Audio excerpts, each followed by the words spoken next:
Yo, nah, you're not ready for this one. Kylie Jenner. Yes, that Kylie just watched a billion-dollar empire get buried alive, and the receipts are nuclear. The same brand that broke the entire internet. The same lip kits that had grown women fighting in checkout lines at 3 a.m. just got exposed in the most humiliating way possible, and the corporate vultures already picked the bones clean. The self-made billionaire title? Gone. The cult following? Obliterated. The empire? Reduced to dust. And Kylie really thought we wouldn't notice she signed her career death certificate in INK. Before we start, this is Melanin Scope Media. Hit like, subscribe. Don't miss what's coming. Alright y'all, sit down, because what I'm about to break down is one of the most insane financial unravelings in modern celebrity business history, and the wildest part is that the whole thing happened in public. Kylie Kris Jenner, King Kylie herself, the youngest of the Kardashian Jenner dynasty, the face of 1,000 magazine covers, the woman the internet basically watched grow up in real time, did what every celebrity dreams of doing. She cashed out.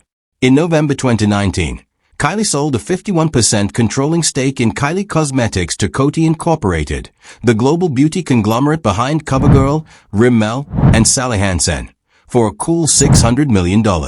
That deal valued her empire at $1.2 billion on paper, and just like that, she officially went from lip kit girl to majority owner of a billion-dollar beauty house. For about 11 minutes, it looked like the perfect Cinderella exit. The kind of deal that makes Wall Street nod, Fashion Week clap, and Instagram tremble. But then reality showed up. Reality has a habit of doing that, especially when the numbers don't add up. By March 2019, Forbes had already crowned her on the cover as the youngest self-made billionaire ever, dethroning Mark Zuckerberg, who, lest we forget, built an actual platform that owns half the internet. Kylie supposedly did it with lip kits. Just lip kits. And we all bought it. Literally and figuratively. The cover was framed, screenshot, posted on dorm walls, and turned into motivation memes by every aspiring beauty entrepreneur from Atlanta to Auckland. According to Forbes, the narrative was airtight. A self-funded teenager turned mogul who built an empire on her bedroom floor. Then May 2020 hit, and Forbes did something almost unheard of in celebrity media. They took it back. They publicly stripped her of the billionaire title in a brutal, surgical exposé titled Inside Kylie Jenner's Web of Lies, which is the kind of headline that doesn't get written unless the editorial board has lawyers in the room and receipts on the table, according to Forbes. Yo, when has Forbes ever walked back a cover story like this? Almost never. They protect their billionaires the way Disney protects Mickey Mouse. So when Forbes itself comes out and basically says, yeah, we got played, and here's the math, you know the situation is nuclear. Kylie really thought she could fudge tax documents, inflate revenue figures, push manufactured numbers to a magazine, and that nobody on Wall Street would check the math. Bro, Wall Street. The same Wall Street that runs forensic accounting on toothpaste companies. The same Wall Street that scrutinizes every comma in a 10K filing. The same Wall Street whose job, literally, is to find inflated numbers and short the stock. And Kris Jenner thought those people were just gonna nod and clap at a bedazzled tax return? Nah. That's not delusion. That's a religion. The second Coty's accountants opened the books, the entire fairytale collapsed like a souffle in a wind tunnel. Now let's pull up the receipts, the documents, the leaked audio, the SEC filings, the worker complaints, the lawsuits, the tweets, all of it, and show why this whole empire was rotten from day one. Because once you see what's underneath the gloss, you can't unsee it. And trust me, by the time we're done with this evidence vault, you're gonna look at every self-made cover story differently.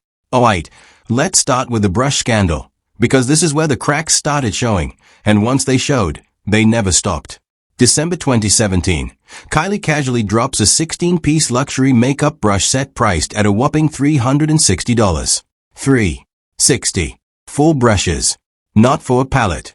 Not for a skincare regimen. Brushes. The kind of thing Morphe sells in a 25-piece set for $40.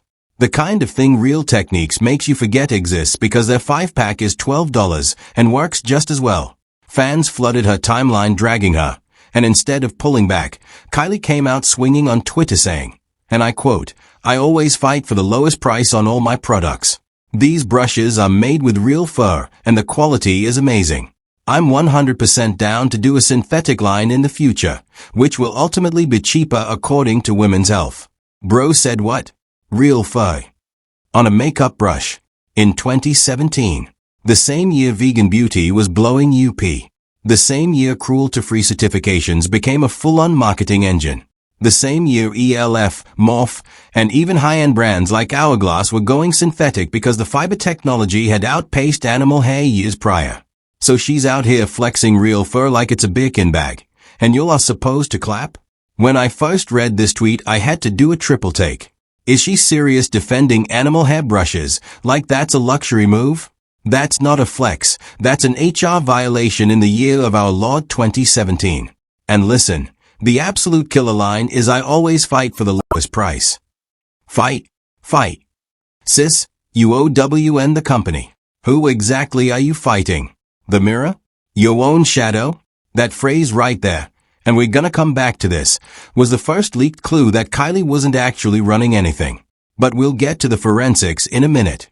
Now fast forward to the Royal Peach palette disaster, which happened earlier that same year, and somehow nobody connected the dots until the Forbes piece blew the whole thing open. Customers started flooding the Better Business Bureau with formal complaints, 15 documented filings, saying the palette smelled like spray paint, chlorine, and paint thinner, and was reportedly causing headaches and migraines. People were applying eyeshadow and feeling lightheaded. We're not talking about a couple of haters online.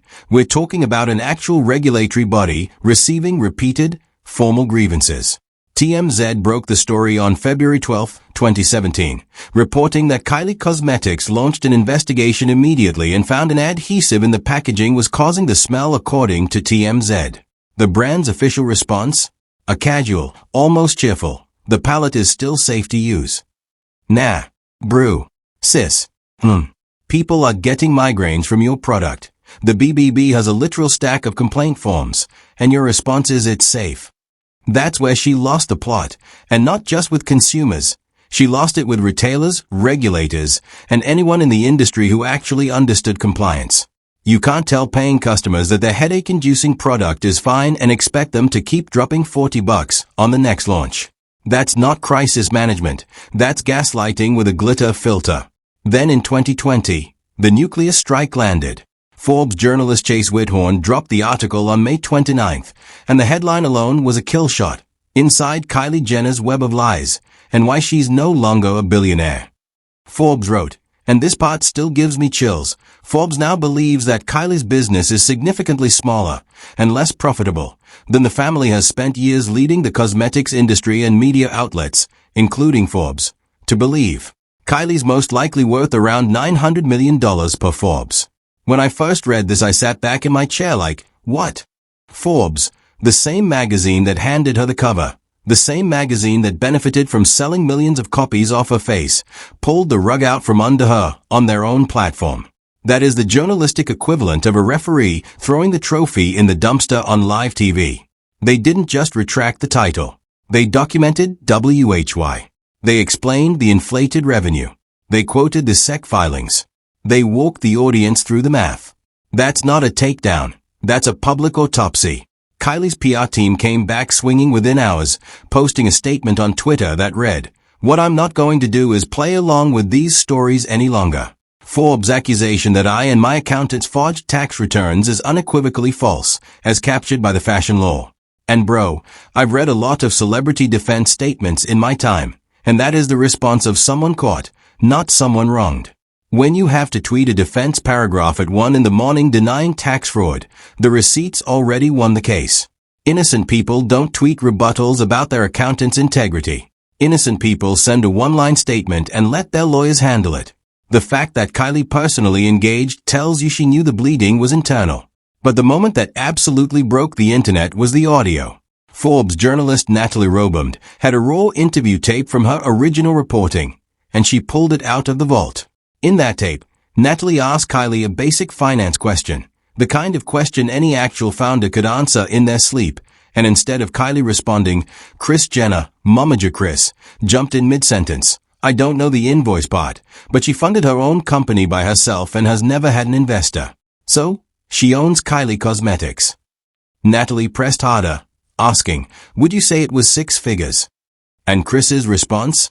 3 words, I don't know. Yo. The founder of a self-described billion-dollar company, sitting next to the woman who claims to have built it, doesn't know if the startup capital was 6 figures. When I first heard that clip, I had to rewind it 3 times because I thought my speakers were broken. That's not a fuzzy memory. That's not modesty. That's the audio of a cover-up happening in real time, while a tape recorder is rolling, in a Forbes office, with the door open. They didn't even have the decency to fake the answer. They straight up went, I don't know. Like Kylie Cosmetics was a yard sale, not a billion-dollar empire. And the cherry on top of this whole evidence vault, the Spatz Laboratories employee complaints. Spatz Labs, for the uninitiated, is the Oxnard, California manufacturer that produces a massive chunk of the celebrity beauty industry's actual product. Workers from that facility started posting on Indeed back in April 2016, describing what they called long hours, early days, an unclean work environment, and far too many people in a single space. Translation: sweatshop-adjacent conditions inside the very building cranking out the lip kits being sold as luxury. Spatz Labs representatives came out trying to clean it up, claiming conditions were normal and fine, but the screenshots were already on the internet, and the internet doesn't forget. Now let's connect all the dots, because the timeline is where the real story lives. Now check the timing on this whole thing, because once you line up the dates, the picture goes from messy to murderous. That ridiculous $360 brush launch dropped in December 2017, right after the Royal Peach palette scandal in February of the same year. So Kylie's team watched their brand catch fire over toxic-smelling shadow with formal BBB complaints, and instead of pumping the brakes, fixing quality control, or even running a serious internal audit, they doubled down 8 months later with $360 fur brushes. That's not strategy. That's not vision. That's panic monetization. That's the move you make when you know the well is drying up and you're trying to cash in before the reputational damage catches up to the price tag. Now zoom out further. Remember that Forbes exposé? It dropped exactly 6 months after the Coty deal closed in November 2019. 6 months. Not a year. Not 2 years. 6. That's the precise window it took Coty's accountants and outside auditors to crack open the books, see that the published numbers didn't match the actual financials, and either leak it or hand it to a journalist who'd been suspicious for years. Coty had to file public earnings reports as a publicly traded company, and once those filings hit the SEC, anyone with a Bloomberg terminal and a calculator could see the gap. Kylie really thought corporate due diligence wouldn't trip over inflated revenue figures? Did the team really believe that the same company that owns CoverGirl wouldn't notice when billion-dollar lip kit empire turned into actually we did $200 million last year, and most of that's wholesale? That's terrible planning, brew. That's not even bad legal advice. That's no legal advice at all. And the consequences. Coty's stock tanked roughly 60% after the deal, vaporizing approximately $7 billion in market capitalization, according to figures cited by Wealth Advisor. 7 billion. That's not a celebrity scandal. That's an institutional event. That's pension funds losing money. That's index funds repricing. That's the kind of damage that makes shareholder lawyers lick their lips. Now here's the part nobody connects, and this is where it gets sinister. On June 30th, 2020, exactly 1 month after Forbes pulled the Billionaire title, Seed Beauty, Kylie's original manufacturer, the company that literally produced the very lip kits that built her empire, sued Coty and Kylie Cosmetics for misappropriation of trade secrets according to Forbes. Read that again. The same company that made her viral lip kits possible turned around and accused her of essentially stealing the formulas to bring production over to Coty's facilities. The dominoes didn't just fall. They got kicked, lined up, and chained together for maximum collapse. 1 month. 30 days. That's how fast the empire imploded. And then there's the contractual nightmare almost nobody talks about, the evergreen agreement built into the Coty deal. Coty doesn't just own 51% of the company. Coty owns the trademarks for Kylie Jenner and her likeness in cosmetics, forever, permanently, as in, for the rest of her natural life and probably beyond. That means whenever Kylie wants to launch anything beauty adjacent, a cream, a balm, a tinted moisturizer, a perfume, a body oil, a lip gloss, a children's bubble bath, she's legally chained to a corporate machine that's already proven it can mismanage her brand. Any halfway decent attorney would have negotiated an exit clause, a buyback option, a sunset provision, anything. But Kylie's team didn't. Because Kylie's team wasn't a team, it was a momager and a fan club. That's when you know Kylie didn't have real advisors. She had yes men collecting checks. The whole timeline reads like a textbook example of cashing out at the peak without reading the fine print. Now here's where it gets even more interesting. Now check this out, because this is the part the gossip blogs miss, the language. Nobody's talking about the words Kris Jenner used in that leaked Forbes interview, and the words are everything. That phrase, she funded her own company by herself. That's not a casual, off-the-cuff statement. That's recited talking points. That's a PR rehearsed line. Listen to the cadence on the audio. It's the exact phrasing from Kylie's Instagram caption 6 months earlier, almost word for word. Kris wasn't answering a question. She was reading from a memorized script. And the part where she added and has never had an investor. That's a legal hedge, sister. You only volunteer that information when you're terrified somebody's about to investigate it. Innocent people don't preemptively deny investors. Guilty people do. If Kylie had half a brain or even any good lawyer, she would have sat that interview out completely, or hired a media trainer, or at minimum prepped a response. Instead, she let mom coach feed her lines on tape. And tape doesn't lie. Tape doesn't forget. Tape ends up on Forbes' website with a play button. Now zoom in on Kylie's "I just don't want to do book sculpt" line in that same audio. That's not the response of a billionaire dodging finance questions. That's the response of a 21-year-old dissociating because she genuinely doesn't know the numbers. Real founders rattle off their gross margins, their COGS, their unit economics, their wholesale to DTC ratios, in their sleep. Ask Emily Weiss about glossiest unit economics. She'll spit answers like she's reciting the alphabet. Ask Anastasia So about Anastasia Beverly Hills margins. She'll draw you the spreadsheet. Kylie? She's pivoting to lip filler procedures mid-interview, because that's the only topic she knows fluently. That's the body language of someone who has no idea how the business actually works. And Forbes caught the whole disconnect on tape. Now go back to that brush response tweet, "I always fight for the lowest price." That phrase, "fight for," is the tell of all tells. You don't fight if you're actually setting the price. You don't fight if you're the one writing the checks. Language admits there are forces above her dictating the price. Translation: Kylie Cosmetics was already controlled by Seed Beauty's manufacturing margins back in 2017, 2 full years before Coty even entered the chat. She was a spokesperson pretending to be a CEO from day one. The Forbes piece didn't reveal the lie. It just put a calendar date on a lie that had been hiding in plain sight for years. And that's the problem. Kylie doesn't read between the lines. Kylie is the line being read. She's a teleprompter in a designer fit. Now let's look at how the media spun all of this once the dam broke.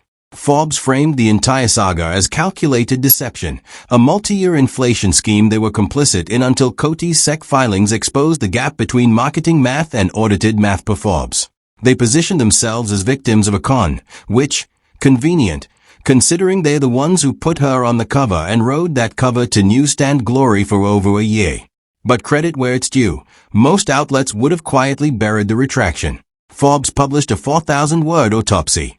The fashion law took a more legalistic angle, breaking down Kylie's tax document defense as a potential defamation play, but noting that Forbes' SEC-anchored filings made any lawsuit an uphill battle according to the fashion law. Translation: lawyers read the receipts and quietly told her there was no case. You don't sue a publication when their evidence is literally federal filings. That's why the lawsuit threat went nowhere. It went poof.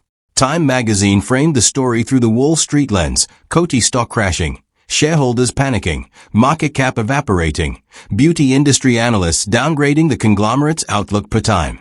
And that's the angle that matters most, because it proves this wasn't just gossip or tabloid drama. Real institutional money got torched. We're talking about pension funds, mutual funds, and retirement accounts that own Coty stock and watched their value crater because a 22-year-old's pre-deal numbers didn't match her post-deal disclosures. Now, of course, the Kylie stans came out swinging, claiming Forbes was jealous, biased, or racist against the Kardashians. But those are the same fans who thought Kylie Skin was gonna revolutionize dermatology and Kylie Swim was gonna challenge Enamorata. Spoiler, both flopped within months.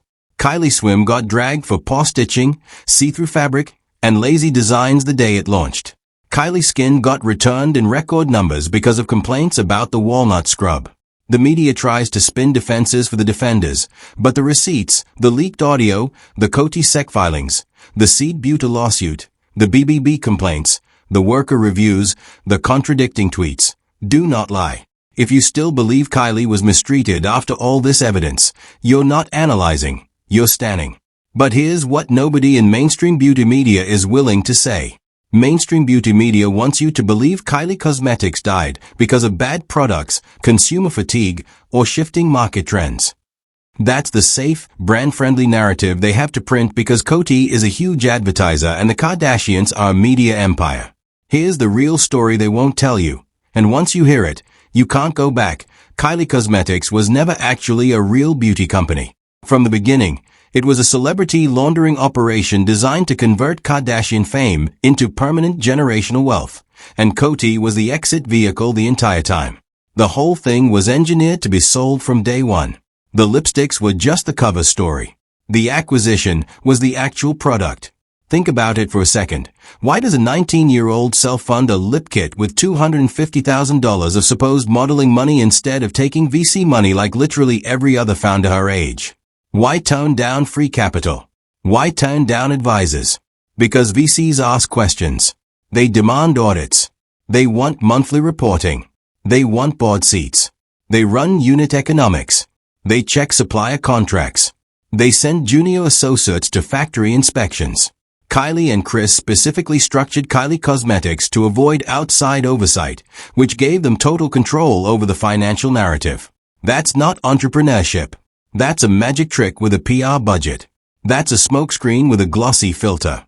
Kylie was a puppet, and Kris was pulling the strings the whole time, feeding the press whatever number sounded sexiest that quarter. Remember that leaked audio we already broke down? It tells you everything about who actually built this brand. Kris dominated the conversation, finished Kylie's sentences, fielded the financial questions, and protected the narrative because Kris is the brand. Kylie was the face, Kris was the architect, the contractor, the foreman, and the inspector. Always was. The industry needs people to believe in self-made female billionaires because that myth sells courses, books, masterminds, podcast subscriptions, and Instagram followings. So Forbes played along until Coty's lawyers forced them to look at real numbers. The momager played the whole financial press for a full decade and Forbes was the last one to admit they'd been duped. Here's the historical pattern absolutely nobody wants to mention. This is the same playbook used by celebrity vodka brands in the 2000s. You manufacture hype, you inflate the valuation, you sell to a thirsty corporate buyer at the absolute peak, and you bounce before anyone audits the receipts. P. Diddy did it with Ciroc, generating massive licensing money from Diageo. George Clooney did it with Casamigos, banking up to $1 billion from a Diageo acquisition. The difference between them and Kylie? Those guys exited clean. Their numbers held up under scrutiny because the alcohol industry has tighter distribution data, and the deals were structured by adults. Kylie's exit got audited, and the inflated numbers couldn't survive the magnifying glass of public company disclosure rules. She's running the same play that ended other celebrity brands' credibility, except she's the only one who got caught in the act, on tape, in the same week. Now zoom out to the cultural impact, because this is where it gets really wild. Kylie Cosmetics was the first major brand built entirely on Instagram virality, which means it was a test case for the entire influencer economy. Its collapse isn't just one woman taking an L, it's the end of the sellout fast celebrity beauty model. Rare Beauty by Selena Gomez survives because Selena built a real product with real R&D and a real philanthropic engine. Fenty Beauty by Rihanna survives because Rihanna built a 40-shade foundation lineup that actually changed the industry. Pat McGrath Labs survives because Pat is a literal makeup artist who made the products herself. Those brands are built on product, not personality. Kylie represents the old god of personality-first beauty, and the culture is done with it. We're watching the final days of Kardashian commerce in real time, and most people don't even realize the funeral has already started. And here's the real psychological gut punch, the warfare angle nobody articulates. The self-made billionaire Forbes cover wasn't just a financial lie. It was a weapon used to inspire millions of young women to chase a version of entrepreneurship that wasn't real. The damage isn't just to Kylie's bank account or her vanity. It's to a whole generation who genuinely believed that if a Kardashian could build a billion-dollar empire from savings, they could too. They quit jobs. They started lip gloss brands they couldn't afford. They went into debt, buying Shopify subscriptions and influencer packages. They believed the math because Forbes printed the math. Kylie isn't just falling. She's taking the entire influencer billionaire MYTH down with her. And honestly, maybe that's the only good thing that comes out of all this. Now she's pivoting to acting, Kim Cattrall mode, Vanity Fair interview, model turned thespian arc, because she's contractual exiled from the business world. Coty owns a name in cosmetics for life through that evergreen agreement. She literally can't reinvent herself in beauty. KHY is failing, despite the millions in marketing. Sprinter is invisible. You couldn't find a fan if you offered cash. So Kylie's running to Vanity Fair pretending acting is her new passion, when it's actually the only door not nailed shut. Her whole persona is manufactured, and now you can see the seams. So what happens next? Buckle up. Here's what's most likely to happen over the next 12 to 24 months, and you'll are gonna want to bookmark this. Coty's gonna keep squeezing whatever brand equity is left in Kylie Cosmetics, releasing watered-down anniversary collections, throwback lip kits, and limited edition reheats that flop harder each cycle. Each launch is gonna feel a little more desperate, a little more recycled, a little less culturally relevant. Kylie's gonna get reduced to a creative consultant credit while Coty's marketing team makes every real decision. What colors drop, what packaging looks like, what influencers get free PR. Within 18 months, expect Coty to either spin Kylie Cosmetics off in a fire sale to a private equity buyer, or quietly fold it into a generic celebrity beauty sub-brand alongside their other underperforming celebrity IP. When that happens, Kylie's gonna look desperate on Instagram, screaming into the void about evolving the brand and exciting new chapters while nobody's listening. The silence is gonna hurt her more than any Forbes article ever could. Silence is the loudest critic in the beauty industry. Just ask the brands you've already forgotten existed. Now if Kylie ever tries to escape the Coty agreement, here's the only realistic alternative path. She's contractual trapped by that evergreen agreement. So the only legal move is buying her name back, which would cost her hundreds of millions of dollars. She does not have liquid. She doesn't have generational money. She has Kardashian money, which is largely tied up in real estate, brand deals, and whatever dwindling income KHY is generating. Watch her quietly try to launch beauty-adjacent products under KHY or brand new entity to skirt the trademark, and watch Coty's lawyers sue her into oblivion the second she does. We saw what happened with Hailey Bieber's Rhode. That was a clean, properly structured 9-figure acquisition with no evergreen handcuffs. Kylie isn't getting clean anything. Her contract is the most punishing celebrity deal in modern beauty. She's not ready for the courtroom version of this fight, and the second she steps in that ring, Coty's general counsel is gonna make an example out of her. Looking at the bigger picture, and mark my words on this, this is gonna be the moment historians point to, as when celebrity beauty brands officially peaked and crashed. The next generation of beauty founders is watching this implosion in real time and taking notes. They are not selling 51% to Coty. They are not letting momages run the books. They are not putting fake numbers on Forbes covers. They are building real brands with real margins, real R&D pipelines, and real CFOs. 5 years from now, MBA programs at Wharton, Harvard, and Stanford will teach the Kylie Cosmetics deal as a case study about hype vs fundamentals, about celebrity equity dilution, about evergreen trademark traps, and about the dangers of inflating private valuations before a public company exit. Kylie won't be remembered as the youngest self-made billionaire. She'll be remembered as the woman who destroyed that entire title for everyone after her. Future founders are gonna have to prove their numbers harder because of what she did. When the acting career inevitably flops, and it will flop, because she has zero point of view outside what was carefully crafted for her by stylists, publicists, and momages, Kylie's gonna realize something brutal. She peaked at 19 with a lip kit she didn't even formulate herself. Her sisters will keep their lanes. Skims will continue to dominate shapewear, and probably IPO at a real valuation that holds. SKKN by Kim will limp along, but survive on Kim's legal influencer hybrid brand. Kendall will maintain her runway career, and 818 tequila will likely keep growing. But Kylie? Kylie is watching the culture move on without her, and there is nothing she can do to stop it. The KHY rebrand is gonna fizzle. The sprint to pivot is gonna fizzle. Vanity Fair covers can't save you when the receipts are already loose and the audio is already leaked. No amount of glam, no amount of soft launch boyfriends, no amount of carefully placed candid paparazzi shots can rebuild what NSEC filing tore down. Whatever happens in the next chapter, one thing is already crystal clear. Kylie already lost the war. She just hasn't read the surrender papers yet. If you made it this far, you already know this is Melanin Scope Media, where we don't follow narratives, we break them. Hit like, subscribe, and stay locked in.